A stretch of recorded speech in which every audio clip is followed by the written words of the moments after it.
तो बहुत बहुत स्वागत है आपका।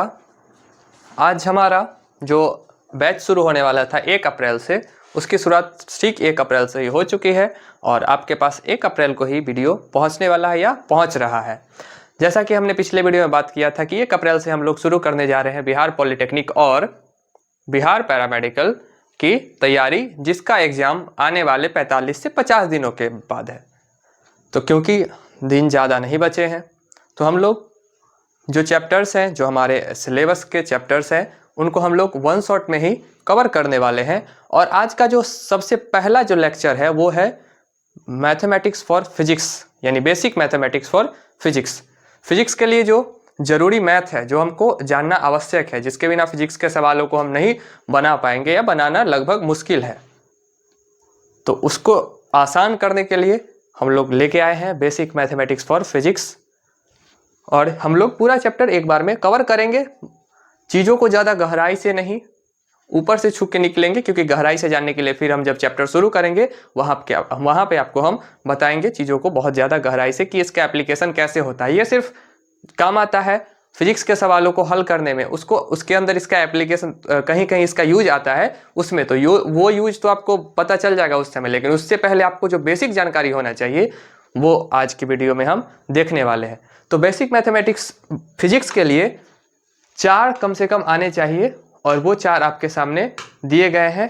भौतिकी के लिए आवश्यक गणित की समझ, कौन कौन से गणित की समझ होना चाहिए, कौन से गणित के चैप्टर्स की हल्की फुल्की समझ होनी चाहिए। तो सबसे पहले नाम आता है अवकलन यानी डिफरेंशिएशन का, उसके बाद समाकलन यानी इंटीग्रेशन का, फिर आता है बात सदिश यानी वेक्टर का, और अंत में त्रिकोणमिति यानी कि ट्रिग्नोमेट्री का। आप लोग सदिश और त्रिकोणमिति से अपने 9th और 10th क्लास में अवगत हो चुके होंगे, इससे पहले आप उसको जान चुके होंगे। आपके लिए जो नया होने वाला है वो है अवकलन और समाकलन। तो आप लोग ध्यान से अभी से एकदम पेन और पेपर लेके बैठ जाएं, और जो चीज़ है उसको अगर मन है तो नोट करते चले। आपको इसका क्लास नोट्स जो है, ये पूरा का पूरा जो आपको स्लाइड्स दिख रहे हैं, ये आपको हमारे टेलीग्राम चैनल पर मिल जाएंगे। अगर टेलीग्राम चैनल से जुड़ना चाहते हैं तो इससे पिछले वीडियो में हमने उसका आखिरी में QR प्रोवाइड किया था, तो उसको आप जाके स्कैन करके जुड़ सकते हैं हमारे चैनल में, जिसका नाम है GS जर्नी ICI पटोरी। अब बात करते हैं बिना देर किए हुए सबसे पहले अवकलन की। अवकलन की आवश्यकता क्यों पड़ती है, क्या है अवकलन में? तो फिजिक्स में जो अवकलन है उसकी आवश्यकता पड़ती है जब हमको विस्थापन से वेग निकालना हो, या यूँ कहें कि दूरी से वेग निकालना हो। अभी आपके लिए विस्थापन नया चीज़ अगर है तो कोई बात नहीं, आगे जब हम लोग मोशन चैप्टर करेंगे, गति चैप्टर करेंगे, तब वो क्लियर हो जाएगा। लेकिन अगर आप यहाँ ध्यान से देखेंगे तो फिजिक्स में क्या यूज है, तो जब हम लोग दूरी यानी s से वेग v निकालने के लिए इसका उपयोग करते हैं अवकलन का। दूसरा कि वेग से त्वरण को निकालने के लिए फिर हम इसका यूज करते हैं। पहला चीज दूरी से वेग, और फिर वेग से त्वरण यानी एक्सेलरेशन निकालने में इसका इस्तेमाल किया जाता है। अच्छा, इसका जो मुख्य फॉर्मूला है जो हमारे पूरे फिजिक्स में काम आता रहेगा, वो सबसे मेन यहाँ पे आपको दिया गया है, power rule of differentiation. Differentiation का पावर रूल, जब किसी भी चर के ऊपर घात रहता है तो उसको हम लोग कैसे सॉल्व करते हैं, बस ये एक रूल। और हमारा जो पॉलिटेक्निक के लेवल का सवाल होंगे फिजिक्स के, वो कंप्लीट होते चलेंगे, जिसको हम लोग इसके अगले स्लाइड में देखेंगे वैसे। लेकिन अब ये रहा अवकलन। अब जानते हैं समाकलन यानी कि इंटीग्रेशन। डिफरेंशिएशन का बात तो हो गया, इंटीग्रेशन का यूज कहाँ करते हैं, इंटीग्रेशन का इस्तेमाल हम लोग कहाँ कहाँ करते हैं। तो ये अवकलन का ठीक उल्टा है, उसका विलोम है। जैसे हम लोग देखे थे कि दूरी से विस्थापन निकालने के लिए हम लोग यूज कर रहे थे अवकलन का, डिफरेंशिएशन का, लेकिन वहीं अगर विस्थापन से दूरी निकालना हो तब हम लोग इस्तेमाल करते हैं समाकलन यानी कि इंटीग्रेशन का। यहां आपको दिख रहा होगा त्वरण से वेग और वेग से दूरी या विस्थापन निकालने के लिए इसका इस्तेमाल किया जाता है। अब कैसे किया जाता है, अब आपके सामने वो प्रस्तुत होने जा रहा है, ध्यान से देखिएगा। पहले तो दोनों के मुख्य फॉर्मूले पे नजर आता है। ये भी इसका पावर रूल है इंटीग्रेशन का, और ये पावर रूल है डिफरेंशिएशन का। शुरुआत डिफरेंशिएशन से। इसको लिखा कैसे जाता है, माना कि y बराबर 4x या अभी शुरुआत में x क्यूब है। तो अब इसके ऊपर पावर रूल कैसे अप्लाई करेंगे, ध्यान से देखेंगे। जैसे y बराबर x क्यूब है तो यहाँ पे dy यानी कि y का differentiation with respect to x यानी dy बाई dx, y का डिफरेंशिएशन x के रिस्पेक्ट में क्या होने वाला है। नियम क्या कहता है, फॉर्मूला क्या कहता है कि जो पावर होता है वो पहले कूद के आगे आ जाएगा, x के सामने आ जाएगा। तो पावर अगर 3 है तो इस 3 को हम लोग आगे ले आएंगे, उसके बाद मल्टीप्लाइड बाई x वैसे ही रुक जाएगा और फिर जो पावर था उसमें से एक घट जाएगा। जैसे यहाँ पे 3 है पावर में तो 3 यहाँ पे 3 में से एक माइनस हो जाएगा और हमारा जो फाइनल dy बाई dx होगा वो क्या प्राप्त हो जाएगा, 3x² ये था एकदम बेसिक सवाल या बेसिक बस समझने के लिए। अब बात करते हैं एक और चीज पे जो बहुत जरूरी है। क्या है वो चीज, ध्यान से देखिएगा। जैसे अगर मेरे पास कोई कांस्टेंट है, कांस्टेंट c है, तो c अगर कोई कांस्टेंट है यानी नियतांक है,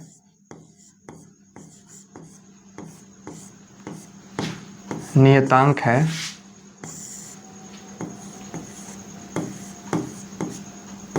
तब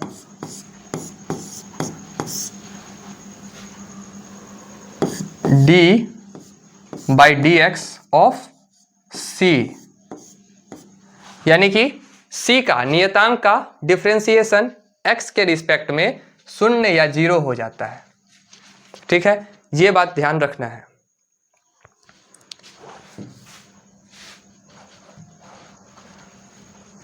इस बात को ध्यान रखेंगे और इसका हम लोग इस्तेमाल कैसे करेंगे वो आप आगे देखिएगा।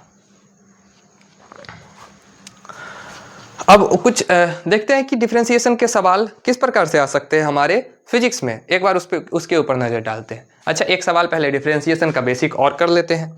जैसे हमारे पास दिया हुआ है कि y बराबर 4x³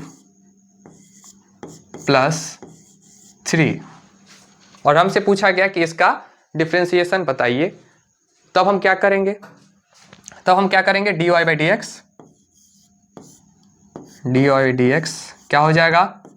पहला चीज जो x का पावर रहता है वो कूद के आगे आ जाता है तो 4 वैसे ही रह जाएगा। जो हमारा न्यूमेरिकल वैल्यू है यानी कांस्टेंट है वो जब मल्टीप्लाई में रहे x के तो वैसे ही रह जाएगा। जब x के मल्टीप्लाई में हो तो वैसे ही रह जाएगा, ये 0 नहीं होगा। 0 कब होगा, जब वो अकेले हो, जब वो किसी भी चर के साथ नहीं हो, अकेले हो, तब वो 0 होता है। जैसे अभी 3 0 होगा आगे, लेकिन जब वो मल्टीप्लाई में रहे तो वो 0 नहीं होगा बल्कि वैसे ही उतर जाएगा और फिर मल्टीप्लाई होगा किससे, तो ध्यान दीजिए 3 पावर में है। पावर रूल क्या कहता है कि पावर कूद के आगे आ जाएगा, तो पावर आगे आ गया। अब उसके बाद क्या लिखते हैं, तो x को x छोड़ देते हैं और जो पावर था उसमें से एक घटा दिए।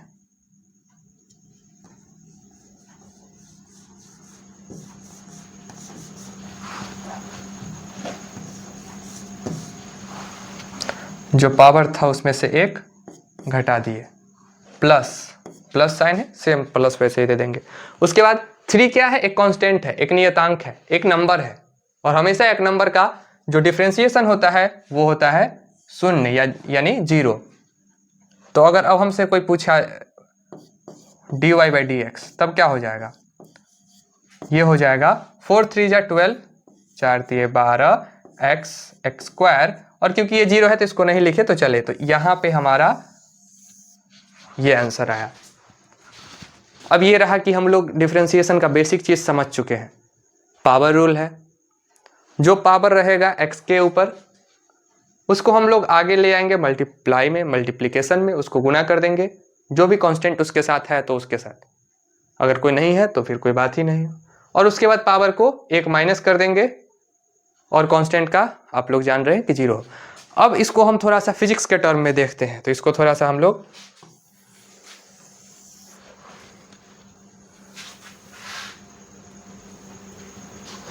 ये हमारा सवाल था।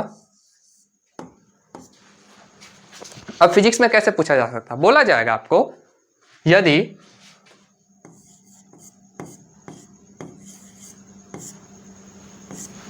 यदि किसी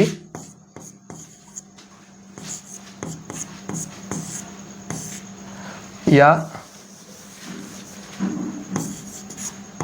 यदि सरल रेखा में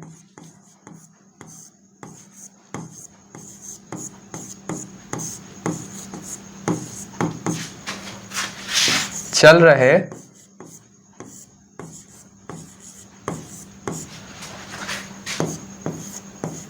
वस्तु का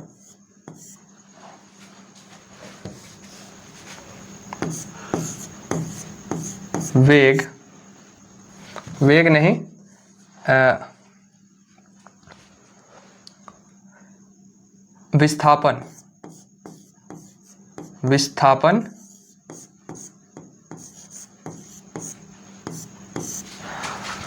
विस्थापन यानी कि S बराबर 4t² प्लस विस्थापन 4t + 2 है, तो t बराबर 2 सेकेंड पर वेग ज्ञात करें।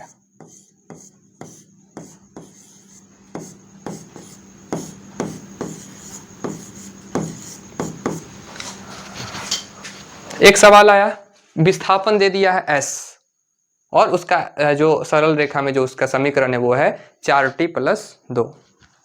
तो t बराबर 2 सेकेंड पे, यानी जब वो वस्तु 2 सेकेंड पे रही होगी उस समय उसका वेग हमको वेग जो है वो क्या होगा। अगर हमको बोलता है कि यहाँ विस्थापन क्या होगा 2 सेकेंड पे, तो हम सीधा विस्थापन हमको पता है, विस्थापन का इक्वेशन हम कर देते 4 × 2 + 2 यानी कि 10 मीटर। लेकिन ये विस्थापन नहीं पूछ रहा है, ये पूछ रहा है कि वेग क्या होगा। तब इसको कैसे सॉल्व करेंगे, तो क्या बोले, जब भी विस्थापन से वेग चाहिए होता है तो हम लोग क्या करेंगे, डिफरेंशिएट करेंगे इसको किसके रिस्पेक्ट में, अब टी के रिस्पेक्ट में। फॉर्मूला क्या होता है, पहले फॉर्मूला देख लीजिए। यदि विस्थापन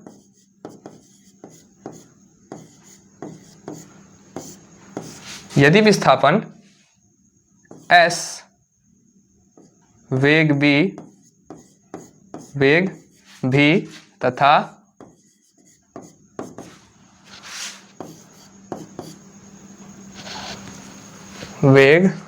तथा समय t रहे, तब वेग क्या हो जाएगा, v होता है d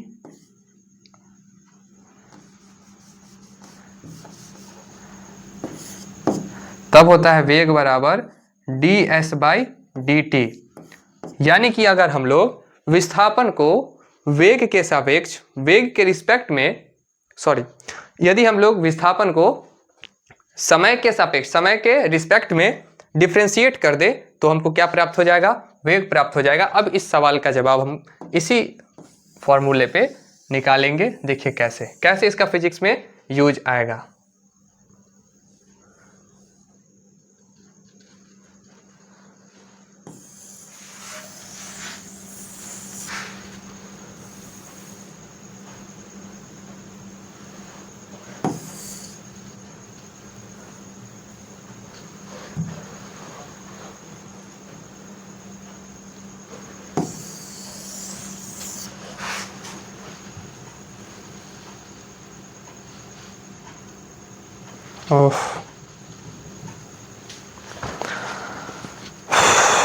देखिए कैसे यूज आएगा। पहले S हमको दिया हुआ है, S दिया गया है 4t + 2। अगर हम लोग इसको t के रिस्पेक्ट में डिफरेंशिएट करें तो ये हो जाएगा हमारा v = 4 × dt/,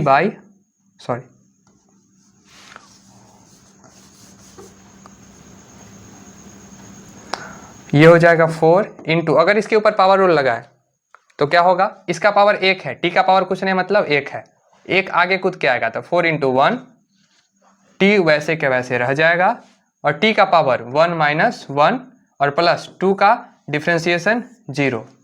तो यहाँ से जो हमारा वेग है वो निकल के आया 4 इंटू 1, और टी का पावर यहाँ हो गया 1 माइनस 1 0, ऐसे 4 इंटू 1 4 और इंटू टी का पावर 0 प्लस 0। तो अगर देखें ध्यान से तो v निकल के आया 4, और t तो हट गया क्योंकि t का पावर 0 मतलब 1, किसी भी संख्या का पावर अगर 0 रहे तो 1 हो जाता है, तो वेलोसिटी यहाँ आ गया 4। अगर ये मीटर में होता तो 4 मीटर, और क्योंकि समय सेकेंड में दिया हुआ है तो 4 मीटर पर सेकेंड। ऐसे इसका एप्लीकेशन होगा, ऐसे इसका यूज होगा हमारे गति या कोई भी जो हमारा चैप्टर जिसमें हम डिफरेंशिएशन से कैसे उसका मान प्राप्त करेंगे, कैसे उसका यूज करेंगे, वो हम देखेंगे पूरा का पूरा। ये छोटा सा एक नमूना था। अब बात करते हैं आगे इसके डिफरेंशिएशन पे। ये तो रहा डिफरेंशिएशन रहा, अब इंटीग्रेशन पे बात किया जाए तो उसको ध्यान से देखेंगे। अच्छा, 2-3 सवाल करते हैं पहले डिफरेंशिएशन का। और जैसे पूछे कोई, अगर y बराबर x है तो dy बाई डी एक्स क्या होगा, कैसे करेंगे। y बराबर x है, पावर रूल लगाइए, x का पावर कुछ नहीं मतलब 1। अब ये 1 आगे कूद के आएगा तो 1 इंटू एक्स, और x का पावर 1 माइनस 1, पावर रूल के हिसाब से 1 माइनस 1। तो यहां से हमारा dy बाई डी एक्स हो गया 1 into 1 that is equals to 1। 1 क्यों, क्योंकि ये 1 माइनस 1 0 हो गया, और x का पावर 0 मतलब 1, तो वहां से ये प्राप्त हो गया। एक और सवाल, अगर यहीं पे रहे,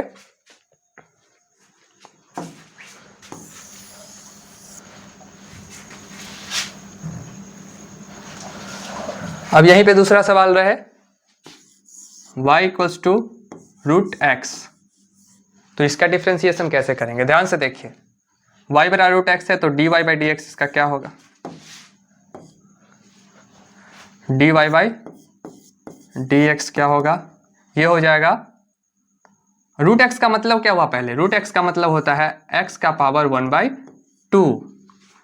1/2 कैसे, x का पावर कितना है अंदर में, रूट के अंदर में 1 है, इस रूट का मतलब क्या होता है, पावर को 2 से डिवाइड करिए, तो यहां से हमारा x का पावर हो गया 1/2। अब अगर इसके ऊपर पावर रूल लगाया जाए तो आगे क्या होगा, ये 1/2 कूद के आगे आ जाएगा पावर रूल, फिर x वैसे ही रह जाएगा, और x का जो पहले से पावर था उसमें से 1 माइनस हो जाएगा। अब यहाँ 1/2 वैसे ही, फिर x का पावर हाफ में से, आधा में से 1 गया तो बचेगा x का पावर माइनस हाफ। अगर किसी संख्या का पावर आधा होता है, किसी संख्या का पावर माइनस में होता है, नेगेटिव होता है, तो वो संख्या को अगर नीचे कर दिया जाए तो वो प्लस हो जाता है। तो इसको ऐसे हम लोग लिख सकते हैं 1/2, और नीचे में x का पावर 1/2, और x का पावर 1/2 का मतलब क्या होता है, रूट एक्स। तो यहाँ से dy बाई डी एक्स प्राप्त हुआ हमको फाइनल, वो हम बोलेंगे वो हो जाएगा 1/2, और x का पावर हाफ का मतलब रूट एक्स। ये हुआ हमारा इसका फाइनल आंसर। तो इस तरह से हम सोचेंगे और चीज़ों को हल करेंगे। अब आते हैं हमारे इंटीग्रेशन पे। डिफरेंशिएशन का ये था पावर रूल, अब आते हैं इंटीग्रेशन का पावर रूल। इंटीग्रेशन के पावर रूल का बात करें तो ये होता है x का, यदि x का पावर n हो और उसको x के रिस्पेक्ट में इंटीग्रेट कर रहे हैं, तो उस समय ये इंटीग्रेशन का साइन है, तो उस समय जो हमारा पावर होता है ये हो जाता है x का पावर n प्लस 1, एक मिनट कुछ,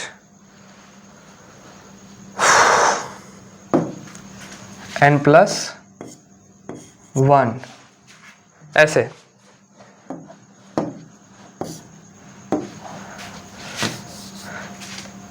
अगर इंटीग्रेशन हमको निकालना है x के पावर n का किसके रिस्पेक्ट में, x के रिस्पेक्ट में, तो फॉर्मूला क्या होता है x का power n plus 1 divide by n plus 1। n क्या है यहाँ पे n क्या है, तो n है x का पावर, x का घात। कुछ सवालों के ऊपर आते हैं।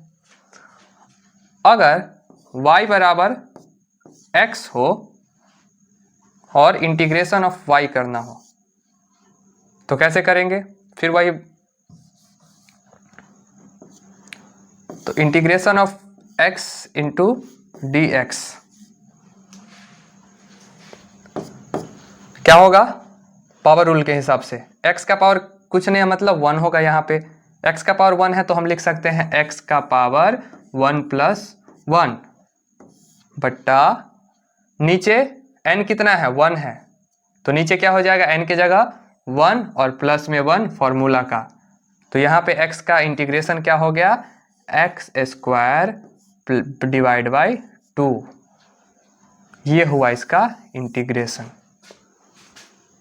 एक और सवाल करते हैं।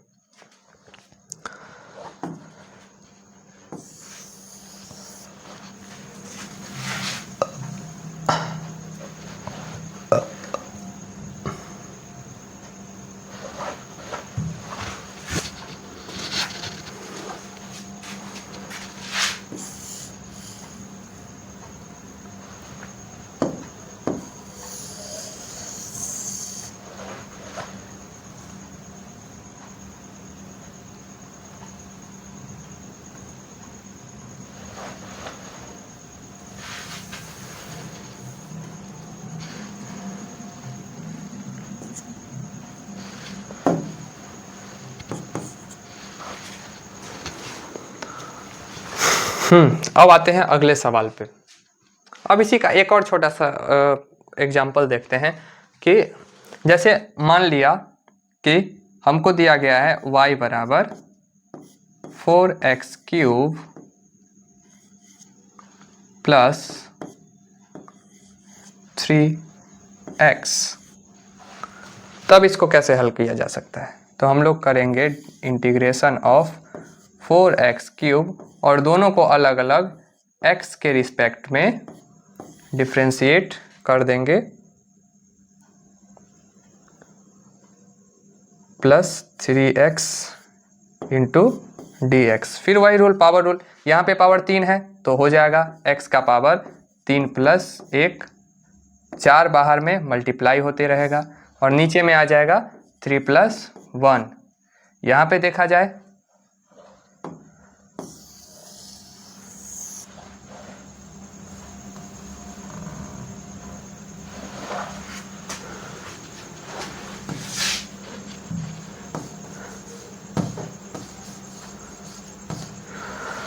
देखा जाए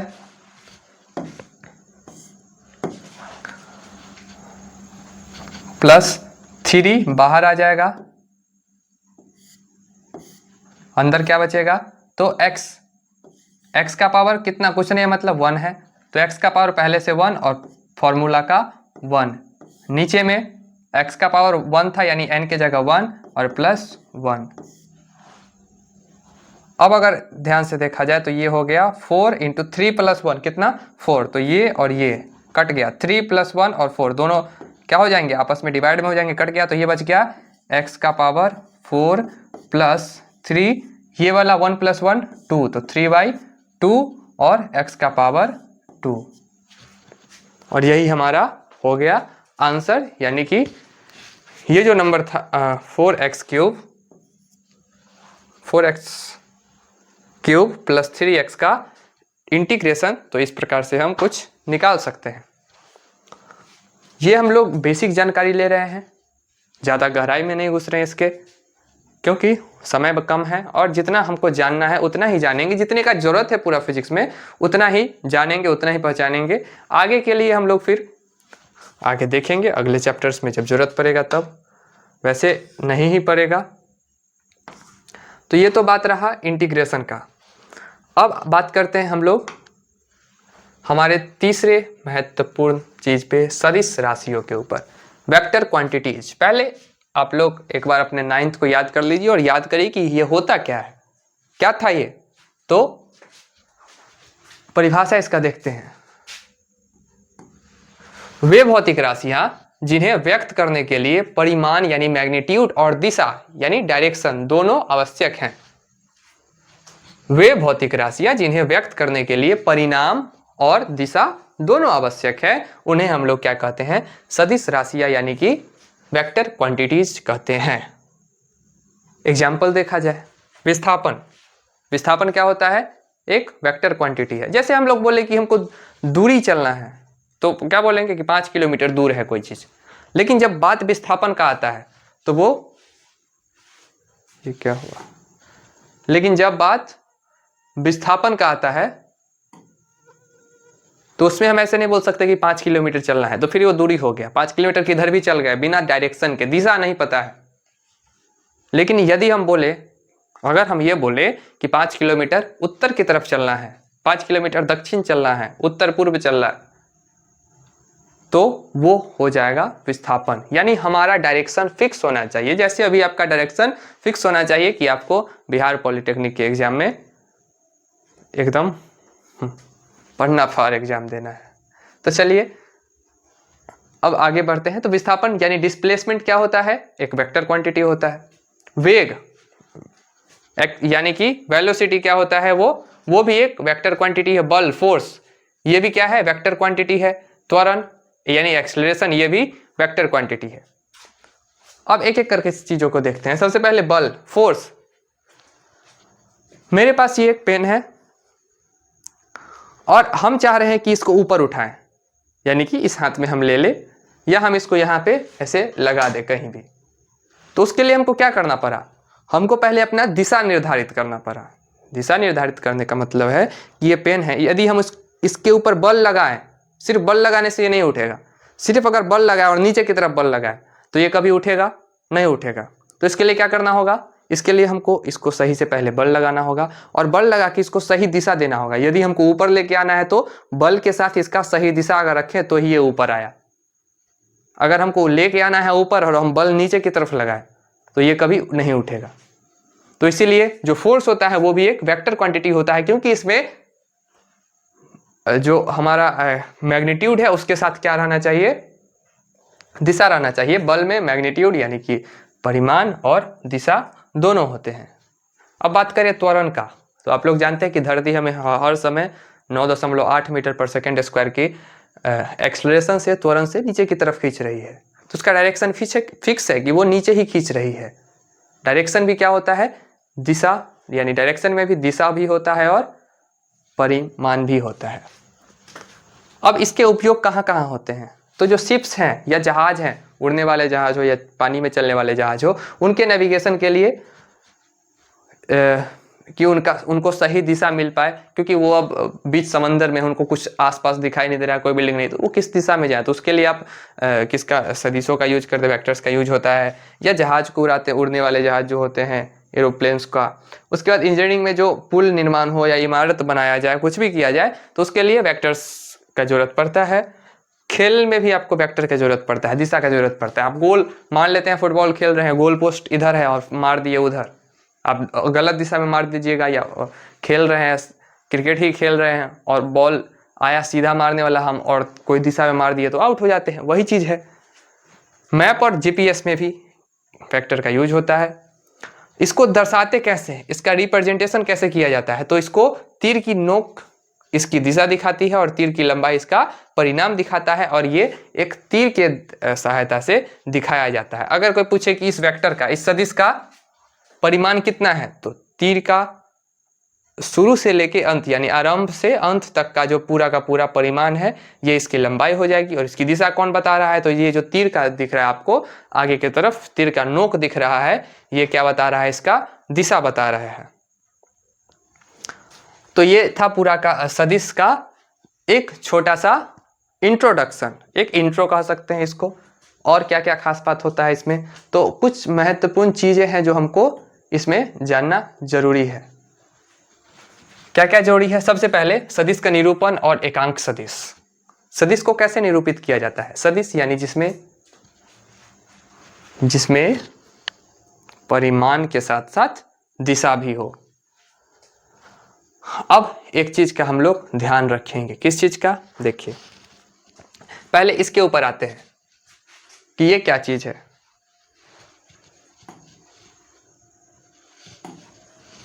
जैसे हम लोग जब इससे पहले पढ़ा करते थे ग्राफ को, तो हम लोग देखते कि ग्राफ कुछ ऐसा होता,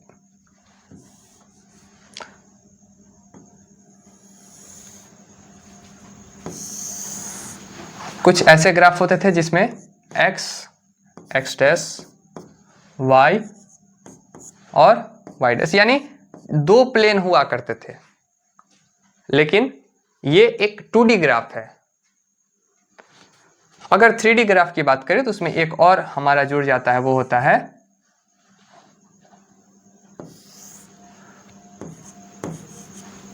z और z डैश। अब ध्यान रखें कि यदि आप x दिशा में जा रहे हैं, x की दिशा में जा रहे हैं, तो वो हो जाएगा आपका, उसको हम लोग डिनोट करते हैं i कैप से। अगर y की दिशा में जा रहे हैं, x की दिशा में जा रहे हैं तो i कैप से, y की दिशा में जा रहे हैं तो j कैप से, और z की दिशा में जा रहे हैं तो k कैप से। अब मान लेते हैं कि हम x और y प्लेन में चल रहे हैं, तो वहां पे हम डिनोट करेंगे उसको i कैप और j कैप में। अगर हम तीनों प्लेन में एक साथ चल रहे हैं, x y z तीनों में, यानी ऐसे समझिए कि x क्या? लंबाई, ये चौड़ाई और ये ऊंचाई। जैसे ये एक कमरा है, तो कमरा में एक नीचे लंबाई होता है, फिर उस कमरे का चौड़ाई भी होता है और उस कमरे का ऊंचाई भी होता है। तो लंबाई x एक्सिस, चौड़ाई y एक्सिस और ऊंचाई z एक्सिस। जैसा कि अगर हम बात करें तो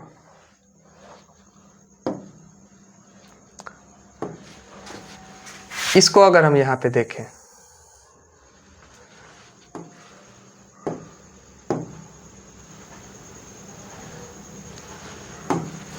इसको देखिए, तो इसमें आपको क्या क्या दिख रहा है। मान लेते हैं ये एक कमरा है, तो ये है इसका लंबाई यानी x एक्सिस।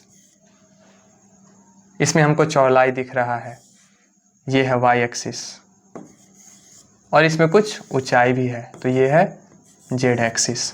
x के लिए i कैप, ये इसका यूनिट वेक्टर होता है, x का unit vector i cap, y का भी यूनिट वेक्टर j कैप और z का यूनिट वेक्टर k कैप। इसको और अच्छे से हम लोग समझने का प्रयास करते हैं कि आखिर ये कौन सा चीज है। तो x की दिशा को हम लोग i कैप के साथ, y की दिशा को j कैप के साथ और z की दिशा को k कैप के साथ निरूपित करते हैं। ये तो रहा सदिश। मान लेते हैं कि कोई सदिश a है, माना कि कोई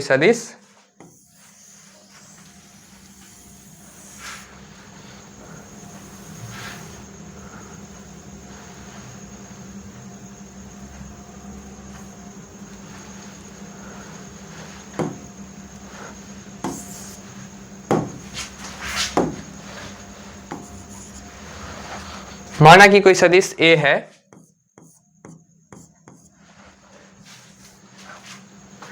जो भी सदिश होता है पहले आपको बता चुके हैं कि उसको तीर के निशान के साथ हम लोग दिखाते हैं। तो माना कि कोई सदिश A है और वो तीनों प्लेन्स में है। जैसे कोई सदिश A है, ये x एक्सिस में x मीटर चला है, तो इसको हम लोग डिनोट करेंगे x i कैप के साथ। मान लेते हैं x एक्सिस में कितना चला? x metre. फिर ये y एक्सिस में मान लेते हैं कि ये चला y मीटर, तो इसको हम लोग कैसे दिखाएंगे? y j cap. और अगर ये z एक्सिस में z मीटर चला तो ये हो जाएगा z k कैप।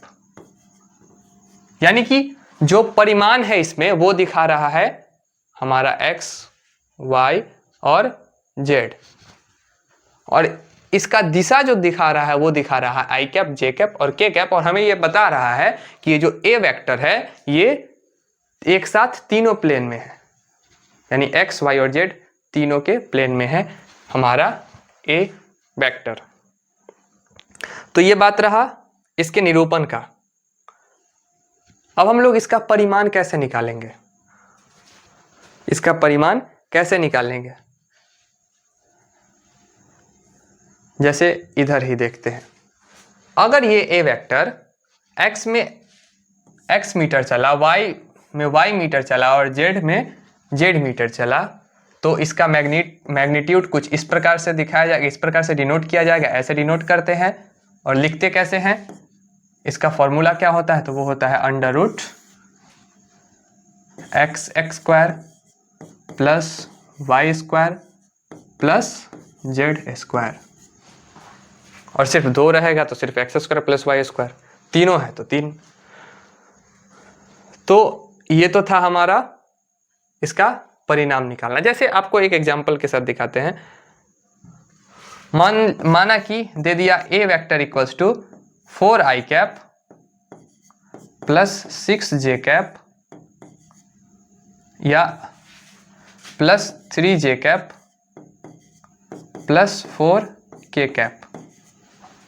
अब हमको इसका परिणाम पूछ लिया गया, परिमाण पूछ लिया गया, तो क्या करेंगे, उसके लिए क्या करेंगे, तो ए वेक्टर का जो परिमाण हो जाएगा वो हो जाएगा अंडर रूट 4 का स्क्वायर प्लस 3 का स्क्वायर प्लस 5 का स्क्वायर, और इसका परिणाम सीधा सीधा निकल के आ रहा है 16 प्लस 9 प्लस 25 यानी कि अंडर रूट 50। बात समझ में आया कैसे हम लोग इसका परिमाण निकालेंगे। अब अगला बात करते हैं, परिणाम के बाद, परिमाण के बाद जो बात किया जाए वो अब इकाई सदिश यूनिट वेक्टर क्या होता है। यूनिट वेक्टर को हम लोग सबसे पहले देखें तो यूनिट वेक्टर को ए कैप के साथ डिनोट किया जाता है, और ये होता है यदि हम लोग ए वेक्टर में से ए वेक्टर के परिमाण को डिवाइड कर दे, भाग दे दे, तो वहां पे उसका यूनिट वेक्टर प्राप्त हो जाता है। यूनिट वेक्टर में सिर्फ और सिर्फ दिशा होगी, इसका परिमाण हमेशा एक ही होगा, परिमाण इसका हमेशा एक ही होगा। कुछ एग्जाम्पल के साथ देखते हैं, जैसे इसी को देख लेते हैं। इसका हम अगर यूनिट वेक्टर निकालने चले तो कैसे निकाला जाएगा, देखिए जैसे यहाँ दे दिया a vector equals to 3i cap plus 4j cap. अब हमसे बोला गया कि इसका यूनिट वेक्टर यानी ए कैप निकालिए, तो कैसे निकालेंगे, सबसे पहले जैसे है वैसे लिख देंगे 3i cap plus 4j cap. ये हमारा, अच्छा पहले फॉर्मूला लिख लेते हैं। फॉर्मूला क्या था, फॉर्मूला था a cap that is equals to vector a by vector a का magnitude, magnitude of vector a. तो अब a cap equals to, a cap कितना था, सॉरी ए वेक्टर ए कितना था 3i cap plus 4j cap, divide में इसका magnitude क्या हो जाएगा, तो अंडर रूट 3 का स्क्वायर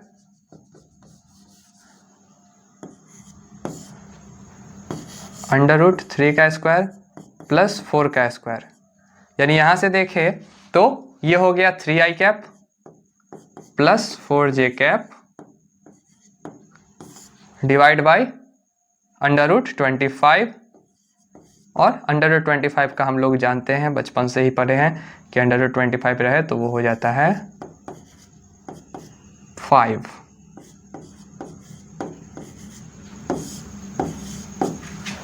ये हमारा ए कैप। अगर इसको आप और छोटा करना चाहें तो वो भी किया जा सकता है। कैसे, तो ए कैप है हमारा 4i cap plus 3i cap 3i cap plus 4j cap divide bye 5। अब ये 5 डिवाइड में है तो दोनों के डिवाइड में है तो दोनों को अलग अलग डिवाइड कर सकते हैं, तो ये हो जाएगा 3/5 i cap plus 4/5 j cap. ये है हमारा यूनिट वेक्टर ऑफ वेक्टर ए।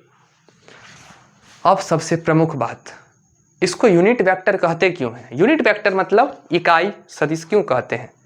क्योंकि इसके जो मैग्नीट्यूड का परिमाण आता है, इसका जो मैग्नीट्यूड आता है, इसका जो परिमाण आता है वो हमेशा 1 होगा। चेक कर लेते हैं। माना कि ये ए कैप जो है एक वेक्टर है, तो वेक्टर का परिणाम निकालते कैसे हैं? तो उसके लिए हम लोग क्या करते हैं, करेंगे कुछ ऐसा। अगर इस ए वेक्टर का परिणाम देखें तो क्या हो जाएगा, ए कैप का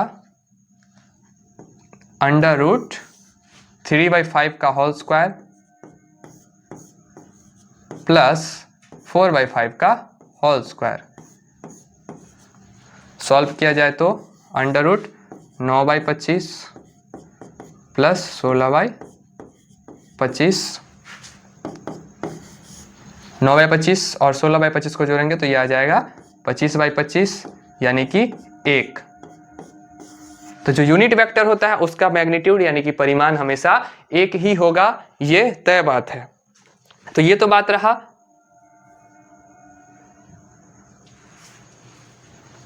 इकाई सदिश का, यूनिट वेक्टर का।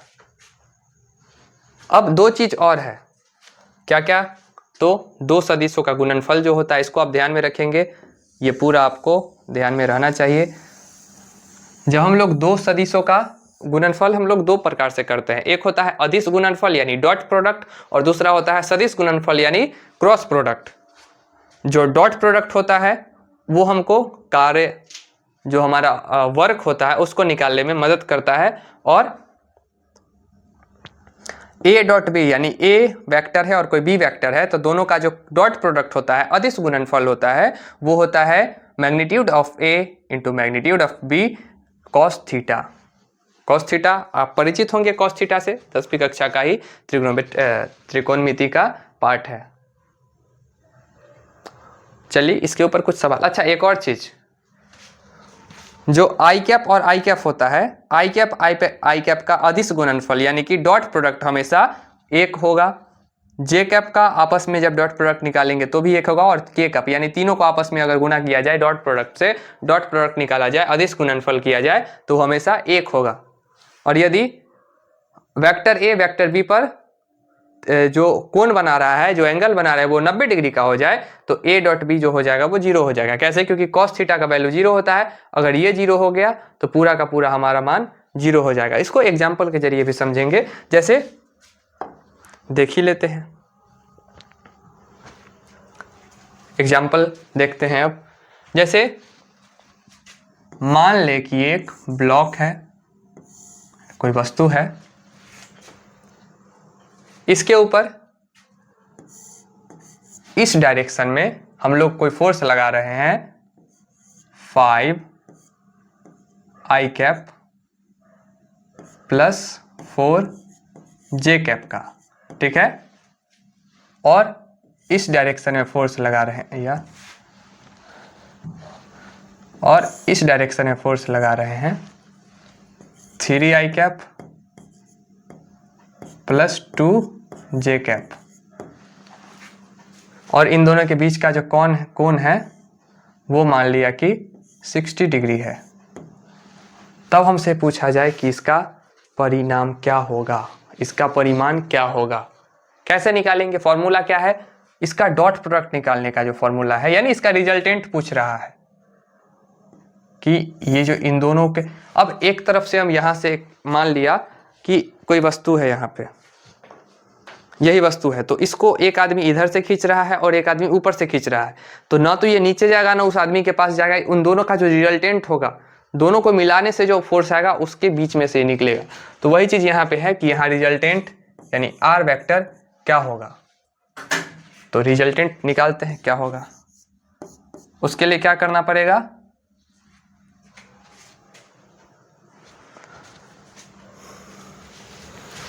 एक मिनट,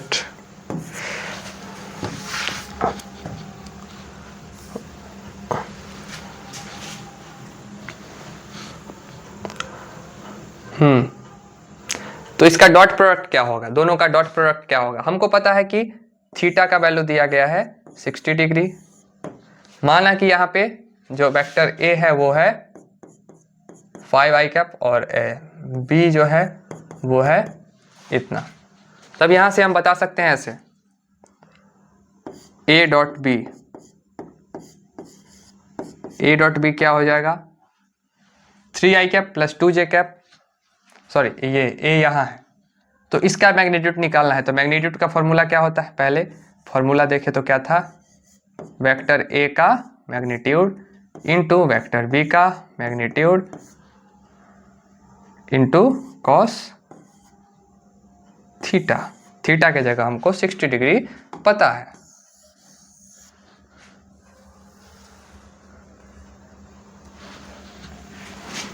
थीटा के जगह हमको 60 डिग्री पता है तो यहां से हम बोल सकते हैं कि इसका मैग्नीट्यूड हो जाएगा अंडर रूट 5 का स्क्वायर प्लस 4 का स्क्वायर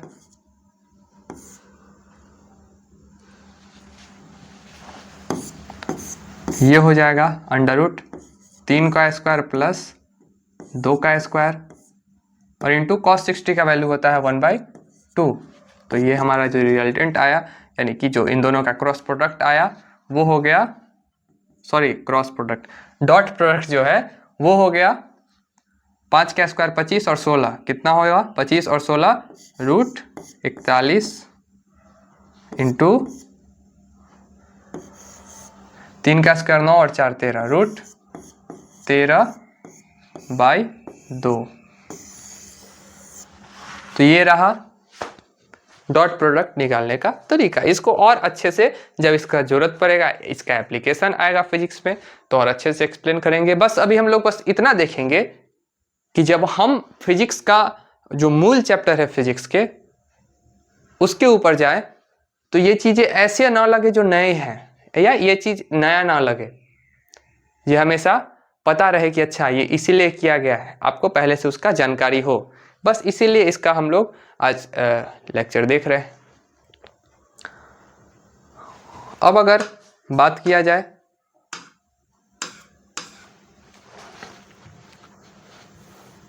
इसका क्रॉस प्रोडक्ट का तो वो भी आप देख सकते हैं। इसका क्रॉस प्रोडक्ट क्या होता है तो साइन थीटा के साथ एन कैप होता है, यानी सदिश गुणनफल से जो प्राप्त वैल्यू होगा वो एक सदिश मिलेगा। इसीलिए एन कैप क्या दिखाता है, डायरेक्शन दिखाता है और यहाँ पे कोई डायरेक्शन नहीं होता है, सीधे इसका वैल्यू मिलता है हमको संख्या के रूप में, लेकिन यहाँ पे आपको दिशा के साथ इसका वैल्यू मिलेगा। ये कहाँ कहाँ काम आएगा तो कार्य में काम आएगा, बल लघुगुण में काम आएगा और क्षेत्रफल बल के साथ क्षेत्रफल निकालने यानी प्रेशर निकालने के समय काम आएगा। अब आते हैं हम अपने अगले और आखिरी पड़ाव पे जिसका नाम है त्रिकोणमिति यानी कि ट्रिग्नोमेट्री। इसमें हम लोग ज़्यादा उतना गहराई से ज़्यादा अंदर तक नहीं जाएंगे और वैसे अभी जाना भी नहीं है क्योंकि इसको हम लोगों ने 10th तक अच्छे से हम लोग 10th तक इसको अच्छे से देख चुके हैं और इसके बारे में हम लोग अच्छी खासी तरीके से जानते हैं, लेकिन फिर भी एक रिवीजन के तौर पे इसको हम लोग देख सकते हैं। यहाँ पे आपको 4 छोटे छोटे चीज़ें दिखाई दे रही होंगी, इसको थोड़ा बड़ा बड़ा करते हैं और आगे चलते हैं। सबसे पहला आता है समकोण त्रिभुज और मूल अनुपात। आपको ये तीनों, अच्छा ये कोसेक थीटा,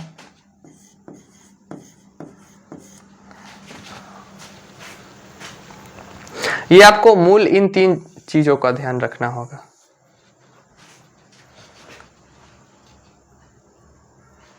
कि साइन थीटा जो होता है वो P यानी कि लंब और H यानी कि कर्ण, इन दोनों का रेशियो होता है, अनुपात होता है।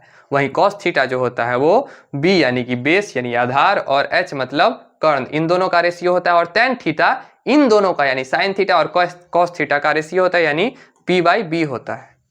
P मतलब लंब और B मतलब आधार।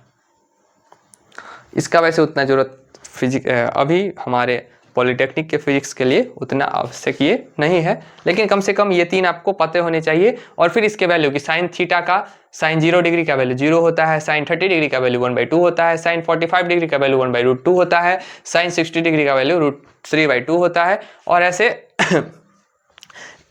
साइन कॉस और tan इन तीनों के मान आपको पता होने चाहिए और आप सीखे भी हैं पिछली कक्षाओं में। तो ये सिर्फ आपको इसलिए दिखाया जा रहा है कि इसका इस्तेमाल आगे आपके चैप्टर्स में होने वाले हैं।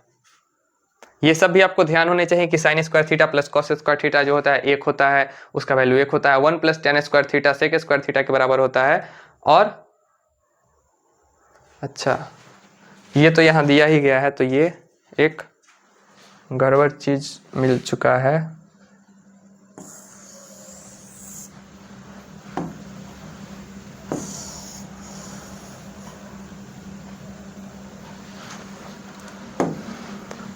इसको हम लोग थोड़ा सा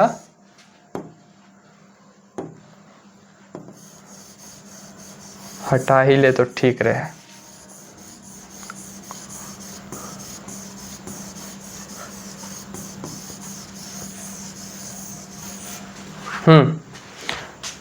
तो इन तीनों का वैल्यू आपको पता होना चाहिए, यानी 1 + tan square theta equals to sec square theta, 1 + cot square theta equals to cosec square theta, और tan थीटा जो होता है वो हम पहले ही बता चुके हैं, sin थीटा और cos थीटा का रेशियो होता है, अनुपात होता है। इसके बाद आगे बढ़ते हैं। अब लास्ट जो चीज है हमारा वो है ASTC नियम और अनुप्रयोग। ASTC मतलब पहले वाला जो हमारा क्वाड्रेंट होता है, यानी कि शुरू के 90 डिग्री में साइन कॉस टैन, ध्यान रहे 0 से 90 डिग्री तक 0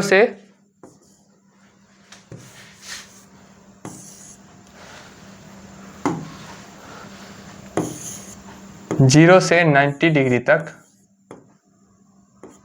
सब पॉजिटिव होते हैं। साइन, कॉस और टैन तीनों क्या होते हैं? पॉजिटिव होते हैं।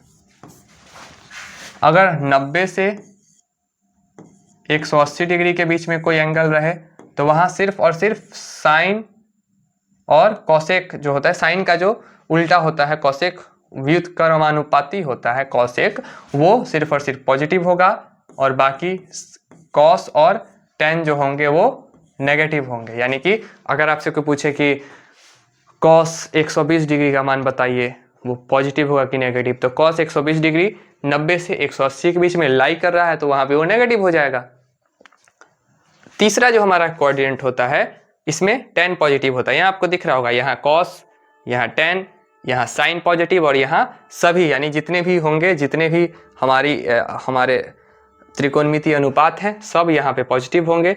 दूसरे वाले में साइन पॉजिटिव होगा, तीसरे वाले में, तीसरा वाला कहाँ से कहाँ तक लाई करेगा? तीसरा वाला लाई करेगा 180 डिग्री से 270 डिग्री के बीच, और यहाँ पे हमारा टैन थीटा पॉजिटिव होगा और बाकी सब नेगेटिव होंगे। टैन थीटा का जो एक कॉट होता है, इसका उल्टा, वो सिर्फ एक पॉजिटिव रहेगा और एक टैन थीटा पॉजिटिव रहेगा, बाकी सब नेगेटिव होंगे। यहाँ